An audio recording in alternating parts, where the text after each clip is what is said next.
Good morning. Good morning, my beloved friends, family, strangers, whoever is receiving this message. It is Friday, November 7th at 6:11 in the morning. I hope you are met with peace, love, and health in this time, wherever you receive this. Yesterday was a crazy day. Crazy, crazy day. If you go back and watch the last episode entitled Don't Take It Personal, things seemed to go just kind of off schedule yesterday. It's one thing then another, and but I just met the day with action. Some days you're in the yin energy where you're just receiving, and some days you're in the yang energy where you have to go out and get after it. Yesterday was a yang type energy. So after I shot the last video, I went to the kitchen, started cleaning, tried to call a mechanic. No, couldn't get a call back on that. Then I made a fresh batch of pasta salad, one of my favorite things to make right now, and just kind of tidying up. And cooking is really therapeutic for me. I really enjoy it. The pasta salad I make has a lot of fresh veggies in it, so that's just a way for me to kind of trick myself into eating a lot more vegetables. But I just had this feeling like something was up, and I texted my sister. I was like, hey, me and my oldest daughters, we had made a plan already to come by and visit our grandma, because she was basically at hospice at her house and moving towards the end of her life. And then I get a text back and it says grandma just passed. And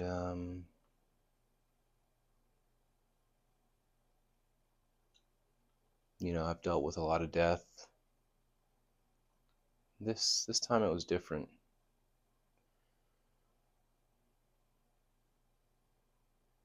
It hurt, but this time it really hurt because of the other people, what it means to them, what she meant to them. And yes, she was my grandmother, my mom's mom. And I got to meet her, and I got to be in her life a little bit over the last couple of years, which is really nice. Me and my oldest daughter went down and saw her last week, so at least I got to bring her flowers and say goodbye in a sense. So this was really different, knowing it's going to come, but it was also really different because, it didn't hit me in the same way it was hitting everybody else.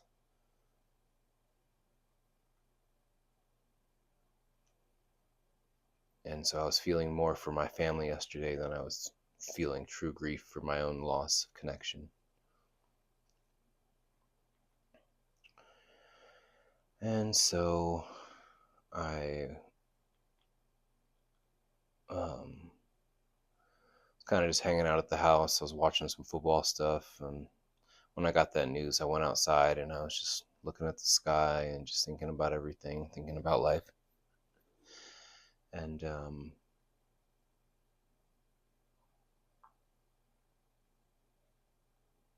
trying to decide how I was going to tell my daughters, because we were supposed to go see her today or yesterday. And I decided to just wait. I'll tell them in person. Some news is better delivered in person. So around 1:50 is usually when I go to pick up my oldest daughter. And I pick her up and I tell her the news, and she's just like me with her dry humor and sarcastic wit. And, she was kind of just giving me a hard time, which is kind of hurts, but it's really needed to kind of toughen you up and break you out of your emotional state sometime. So I appreciated that. But because I was worried about my car maybe not starting and us having to go get my youngest daughter, we just headed straight down to the south side, and we were just kind of waiting in the car. And I was like, we were sitting there for like an hour and a half. It was a long time to be sitting in the car. And I had already gotten up super early that day. I had worked out. I had driven all the way down to South Phoenix already once that day. I had cooked, cleaned, shot a video, made a mechanic appointment. Um, just doing as much as I could just to like be on top of everything for the day.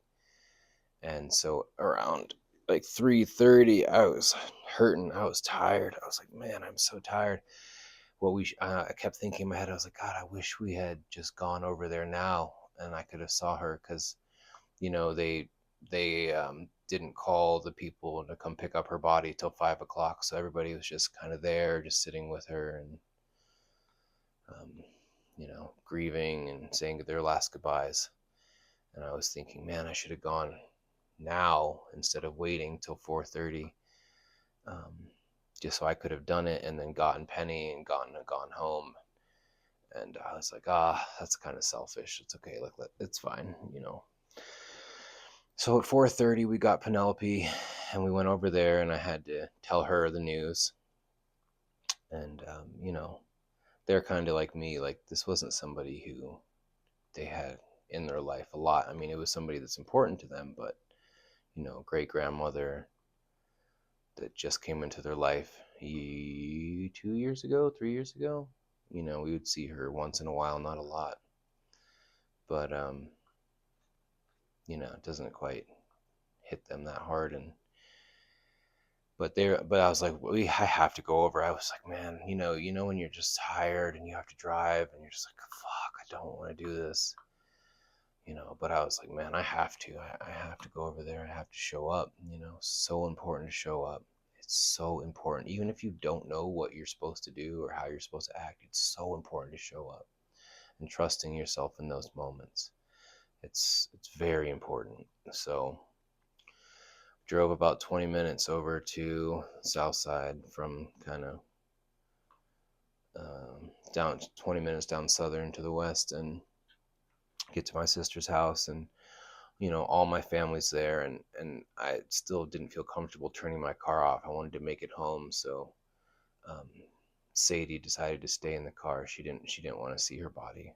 She wasn't feeling up to it. And but Penny was, which was really interesting.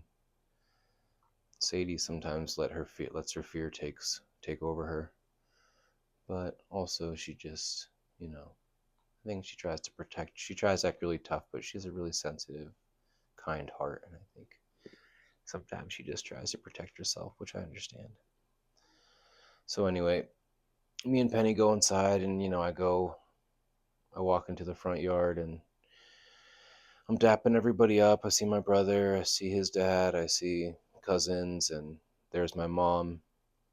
And if you've listened to any of the other videos that I've made, especially Kintsugi, you know that we've been through a lot lately and kind of been on the outs. But when I saw her, I just gave her a big hug, and she gave me such a big hug, and she was squeezing me so hard. And in those moments, you just know, because that's her mother, and you just know, like, man, like, I'm so glad I came. I'm so glad I get to show up and be strong. Men in society, we're so shit on. We're so unappreciated.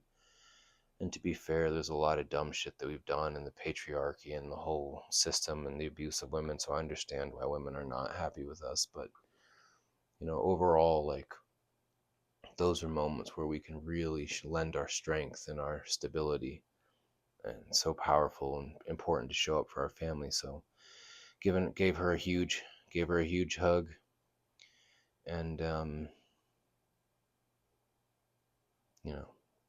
gave everybody hugs, my cousins, nieces, and nephews, and I went inside. And Penelope was there with me, and we came in, and looking at my grandma. I think I was squeezing Penny harder than she was squeezing me. I think she was really there helping me out in that moment, keep it together. My sister was there, and other close friends, family, and I got to put my hand on my grandma and tell her I love her, and basically say my goodbye. And then I went outside, back outside and was just kind of waiting, I pretty much stayed in the room until the people came to pick her up. And so when they got there, I went outside to kind of get out of the way so they would have room to do what they had to do. And just standing out there with my brother and his dad. And, it's a crazy thing to be away from your biological family for 34 years, 33 years, 34 years of your life. But then to get to be able to show up and be an important piece and a strength and love and stability for them, even when I don't necessarily feel those things for myself, sometimes it's just so powerful to do that for other people. And so we're standing outside, and the men had shown up and went inside and got my grandma and brought her out on the gurney. And they were putting her in the back, and I saw my mom move to the end of the car. And I saw her kind of reaching for somebody and for something. So I walked over there and I just held her. And she was squeezing me and crying real hard. And, it just reminds you that no matter what pain or trauma or struggle or anger or what someone didn't do or did do or whatever, like when they're gone, they're gone. And the love that you have is really all that's important. That was her mom, that was her mother.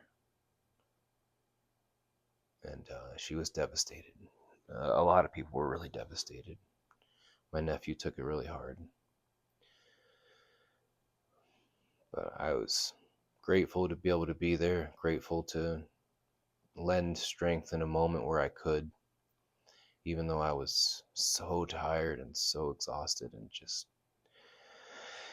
it's just so important to step outside of ourselves and show up for each other. Then I went inside, and my mom kind of told me to check on my sister, and I went inside, and she was inside, and she was struggling pretty hard, and she started to hyperventilate. And so I just went over and just held her, and our brother came in, and he was helping her and telling her to breathe. And our cousin CJ was there, and we were all just holding her and trying to get her to calm down. We all took a shot. Such a Mexican thing to do. It's so funny.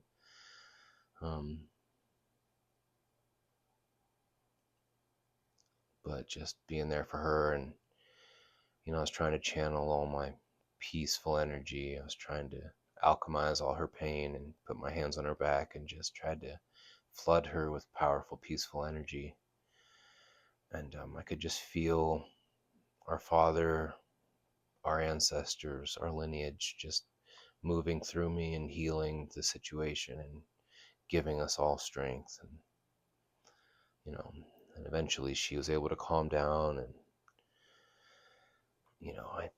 my kids had been sitting there. My car had been on for like several hours. I was like, I still got to drive 40 minutes all the way across Phoenix to go home. And so I took off, said goodbye, gave hugs to everybody. And, thank God that I had my daughters with me at the end, because they were able to bring a serious comic relief to a really stressful and painful situation. We just kind of laughed and giggled and had a really fun drive home. It was very, very peaceful. Thank God for that shot, driving in Phoenix traffic at 5:30 night. Man, that was, what would have been a very stressful, exhausting, easy moment to just fall apart. It was just a smooth ride home. Thank God for people, good people, and thank God for my children. It's quite the end of the day, and the message of yesterday was to don't take it personal. And that really helped me move through the world yesterday, and just show up for people who really, really needed that, needed extra strength, needed extra love.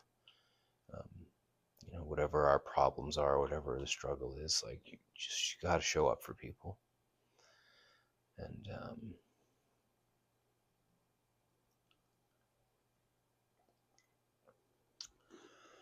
was able to get home, watch some football. It's so hard for me to go to sleep these days because I have such busy days, and then by the end of the day I'm like exhausted, but I don't want to go to sleep because I'm not ready to start all over again tomorrow. But I managed to get to sleep at like 10:30, 11 o'clock, and somehow I woke up before my alarm today. My alarm was set for 3:30, and somehow I woke up just before it went off, and it went off, and I was just like, fuck.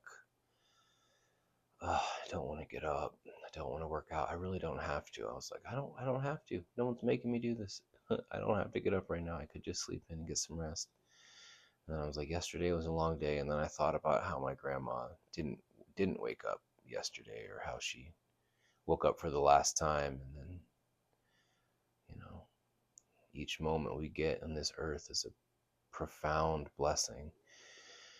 So when I thought about that, it kind of shot me out of bed, and I was able to get in there and get a good workout and a run and my breathing and all the things that I do normally, my amino acids and my salt water, and, you know, thinking about her and, you know, just everything, life being finite, it just kind of shot me out of bed today. I was able to get in there and fucking hustle, and that workout was a good workout. I hit it pretty hard. I wish I'd had a little more time to run, but I have a lot going on today, so it's probably best I don't kill myself. But you never know. You never know what's going to happen. You never know when it's the last time you're going to see somebody. I mean, even if you do know, that doesn't mean that it's any. Um, I mean, it does make it a little bit easier, but it doesn't make confronting your own death any real easier. Although, I guess when I say that out loud, the more that I've seen death, the more that I've thought about it, I guess the easier it has sort of gotten to conceptualize. But I think it just drives home even more that point that, this is a tremendous gift to be here. We're so blessed to be here. If you woke up today, if you are hearing this message, you are blessed. There's so much in this world designed to make us fear life and hate life and live in anger and live in pain, but like the fundamentals are so obvious and so simple, and it's family and it's loved ones and it's people you care about. We really make life way more complicated than it needs to be. We allow people and the systems of government and control and wealth to dictate to us what the meaning of life is, and it's not that complicated. It's really simple, actually.